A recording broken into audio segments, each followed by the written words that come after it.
That was Connie Calder with Wood River on CHMA 106.9 FM in Sackville, New Brunswick, Voice of the Marshes. I'm Maya Noel, and you are listening to The Late Morning Show, and we also heard The City as We Speak by Leigh Vara. Next up, we have Bella Galasso with Can We Just Pretend? And then we have Tallulah Argue with Hot Stuff. Hi, I'm Don from Thudium Crafts, and you're listening to CHMA. Hi, everyone. I'm Bria from Caper Radio CJBU in Sydney, Nova Scotia, and you're listening to CHMA. Hey, this is Heather from Sackville, and you're listening to CHMA.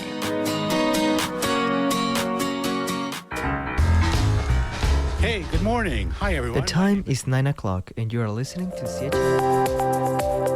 And now it's time for your CHMA News. We're broadcasting from Sackville, New Brunswick, the heart of the Maritimes and the traditional and unceded lands of the Mi'kmaq people. Coming up in the next 15 minutes, we'll have your local news, Atlantic update, weather, sports update, and some community announcements. Tentjamar's mayor is calling on the province to reconsider its proposal for a highway toll in Allac, saying the impacts will be felt on both sides of the New Brunswick-Nova Scotia border. In a recent letter to Premier Susan Holt, Mayor Andrew Black states he is writing on behalf of many area residents who are concerned about the recently proposed idea, pointing out that while New Brunswickers themselves wouldn't be hit with the cost of the toll, there would still be devastating effects to both cross-border communities. Black writes, "Our region thrives because of the natural flow of people, commerce, and community between neighboring towns on both sides of the provincial border. Visitors from Nova Scotia support our local shops, restaurants, and service providers, and their presence helps keep our downtown vibrant and our small businesses strong." He said a toll that only applies to out-of-province travelers risks discouraging these regular trips, and fewer visitors means less revenue for local businesses, potential job losses, and a gradual weakening of the local economy. Black urges the provincial government to reconsider its proposal and engage in meaningful dialogue with the municipality to work on solutions to help support the province's financial goals without compromising the economic health and cross-border vitality of the Tentjamar area. Hi, I'm Jin, and you're listening to CHMA.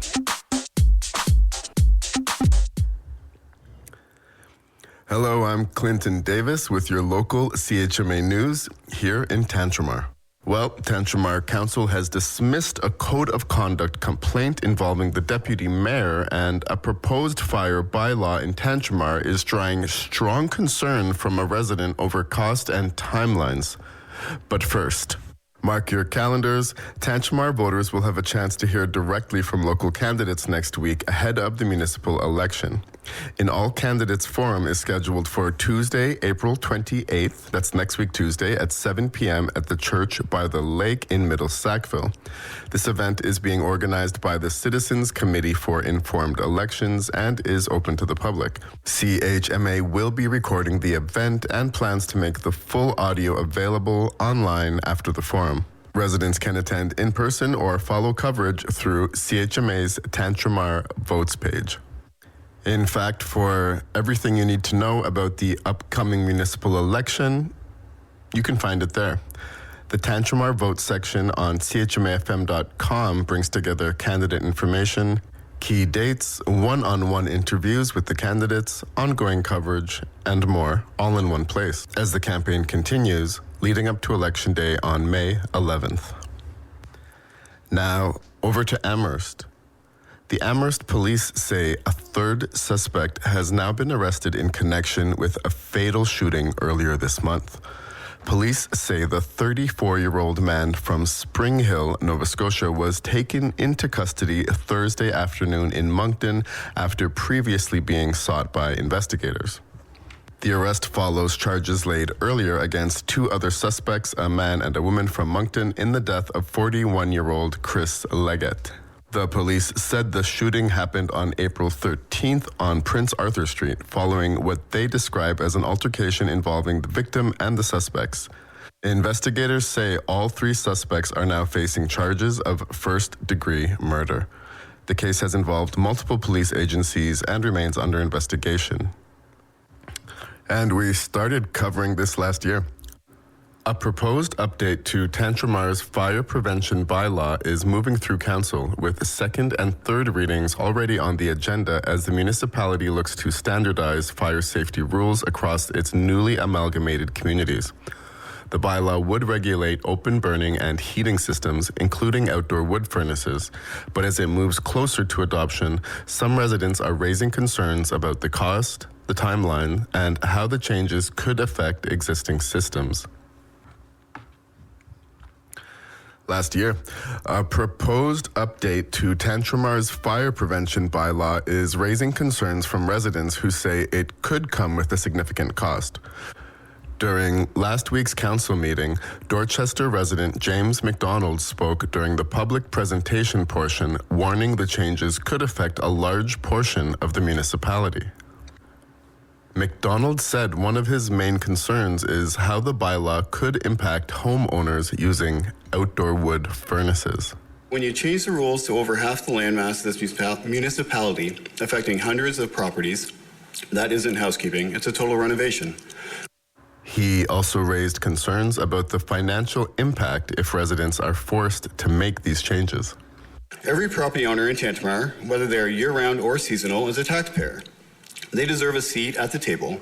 McDonald questioned whether enough evidence had been presented to justify making these changes. The focus on outdoor furnaces within the fire prevention bylaw is a solution in search of a problem. And he said the proposed timeline for compliance may not be realistic. Replacing an outdoor furnace or retrofitting a new heat source can cost tens of thousands of dollars. To expect families to find technicians, navigate inspections, and absorb a five-figure expense in just 5 months is disconnected from economic reality. McDonald urged council to consider allowing existing systems to remain in place. Council is currently moving forward with the bylaw through the legislative process, with additional readings still required before any final decision. And the last item for the day, Tantramar Council has dismissed 2 code of conduct complaints following debate during last week's meeting. Both complaints were reviewed under a formal screening process. Council first had to decide whether each complaint had enough merit to move forward. The first complaint was filed by Councillor Bruce Finney against Councillor Alison Butcher. Mayor Andrew Black explained how council would approach it.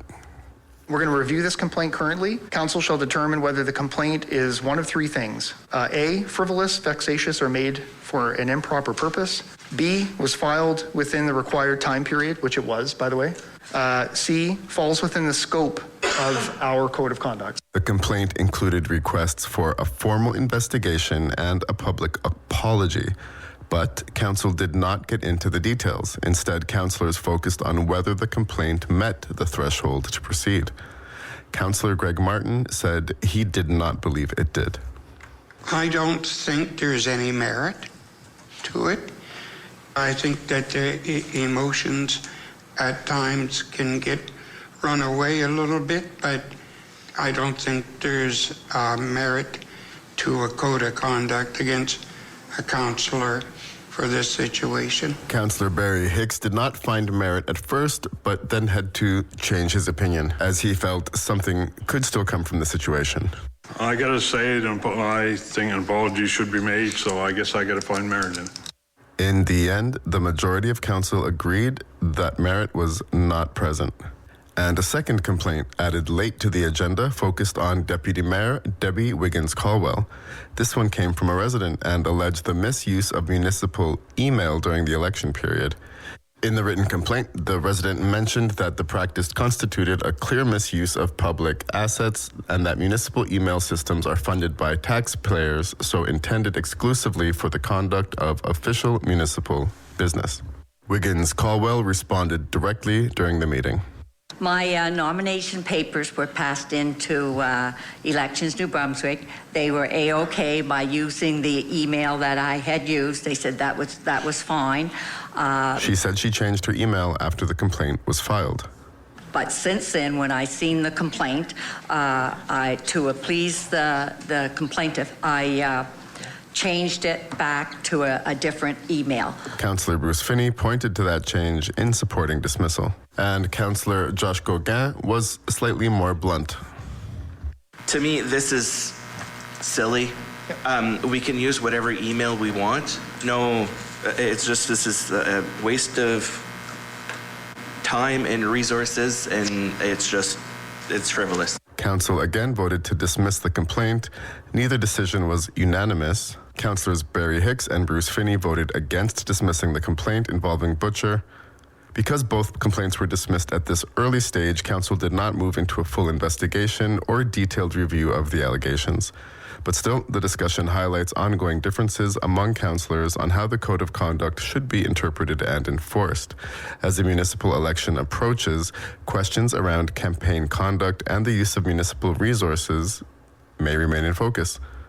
And that's it for today. For your local CHMA news, I'm Clinton Davis. Hi, I'm Marley, and you're listening to CHMA. And here is your CHMA Atlantic update. Prime Minister Mark Carney says he is, quote, not happy with New Brunswick's planned toll road. He says his government is against internal trade barriers because they hinder economic growth. Premier Susan Holt says the highway toll by the boundary with Nova Scotia will help pay for infrastructure. The toll, planned to start in 2028, was included in the Holt government's latest budget. Police in Cape Breton have charged a man with second-degree murder in the death of a 25-year-old woman who was known to him.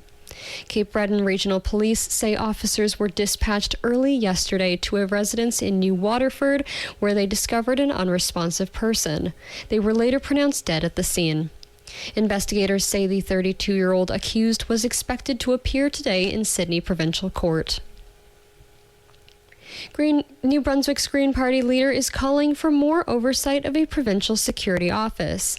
A former head of the New Brunswick RCMP alleges a provincial department had a secret program to track movements and the political views of some citizens during pandemic restrictions. He alleges the Provincial Security Advisor's Office was illegally collecting personal information. Green MLA David Kuhn is calling for legislation and the creation of a committee to oversee the office's activities. The Premier of Nova Scotia says he'd be open to implementing permanent daylight savings time if the other Atlantic provinces are on board.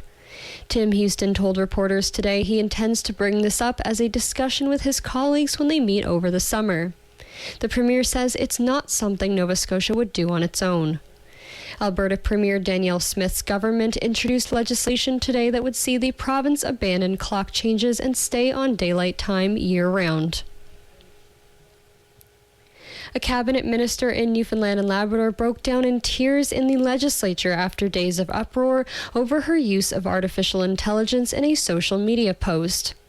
Tourism Minister Andrea Barber apologized in the legislature on Wednesday for using AI to alter a photo of the Rooms Provincial Art Gallery, which she shared to social media. Her apology came after repeated questions this week from opposition Liberal members and widespread criticism from the public on social media.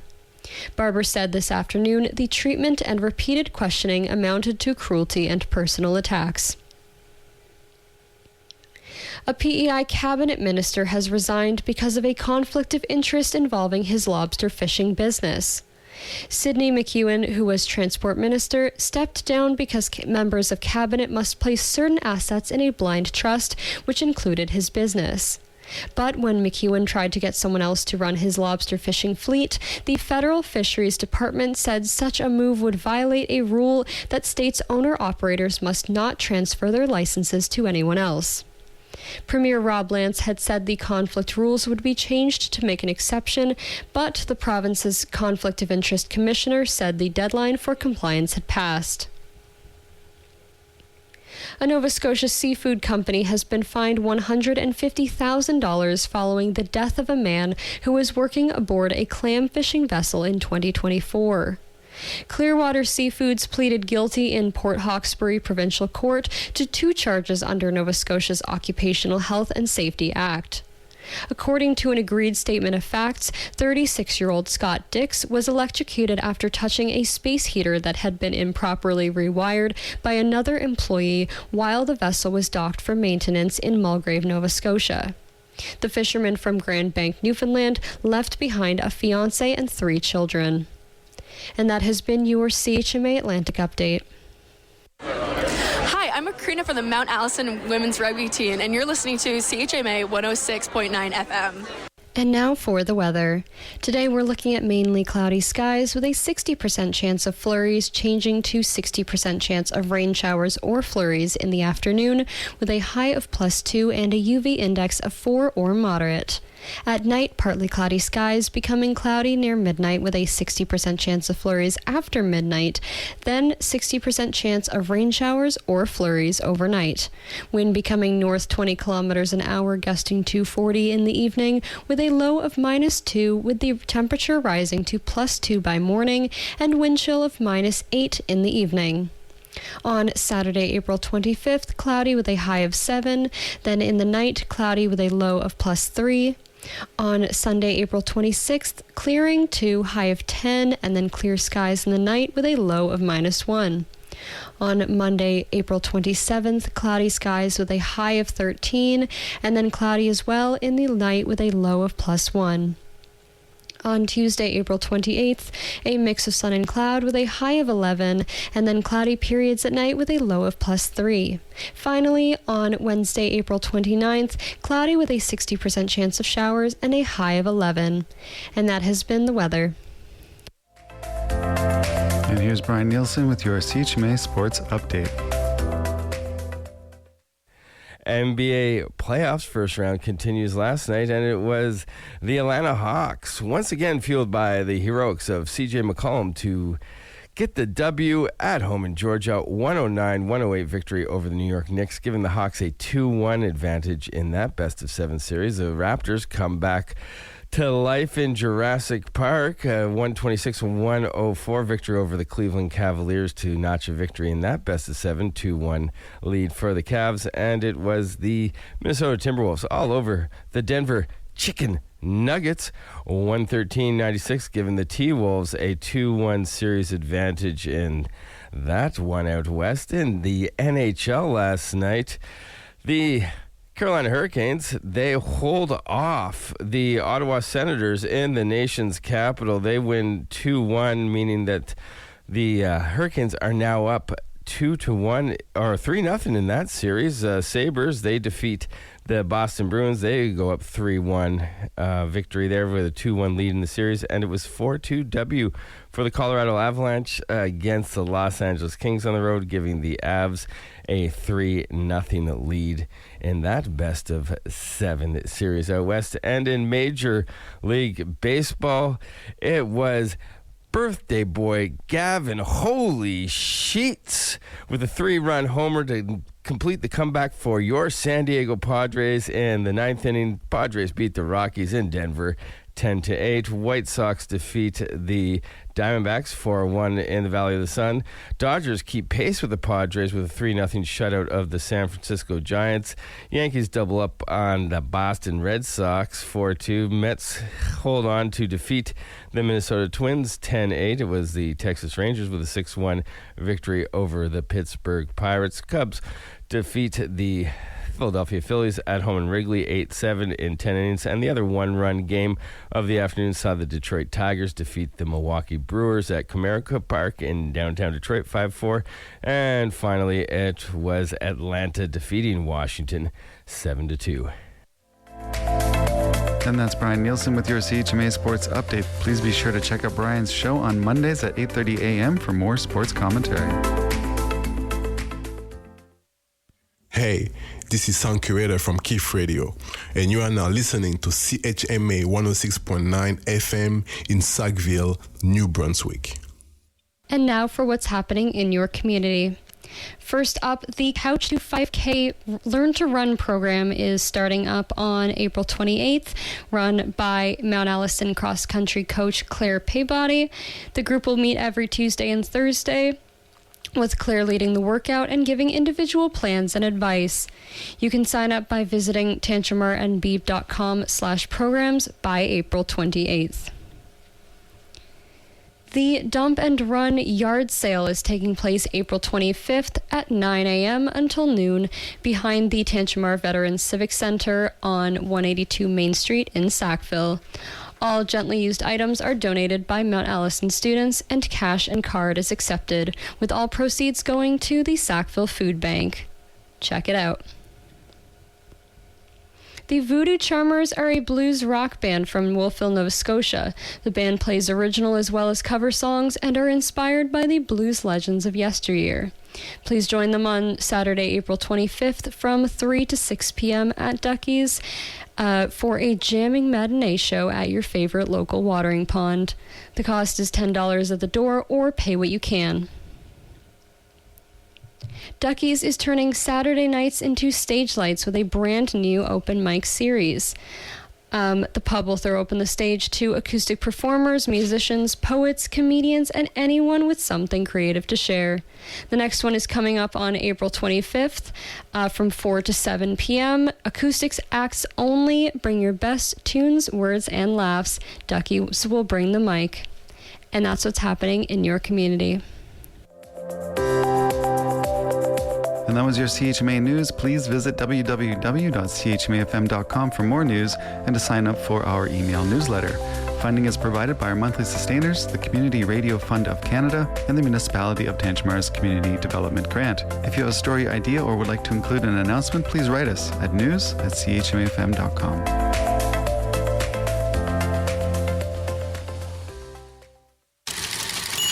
Here at CHMA, we're very happy to introduce the CHMA Atlantic Update, news from the Canadian press delivered directly to you weekdays at 8 a.m., 12 and 5 p.m. by your very own CHMA host. These are the most recent stories from trusted journalists and news agencies across the Atlantic provinces, updated daily.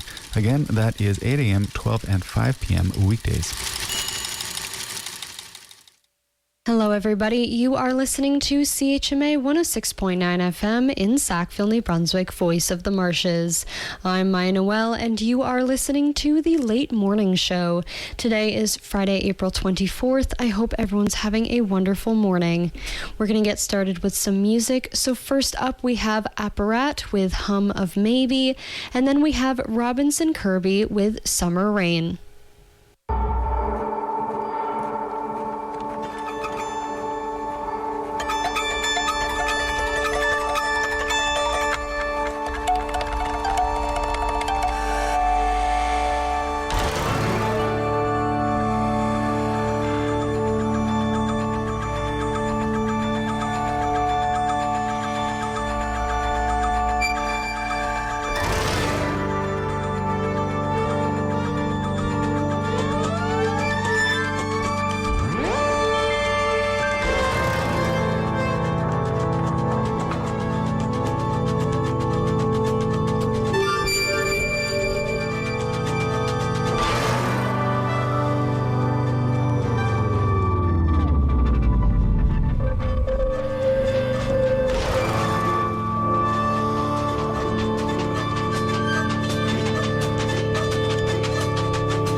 Blah.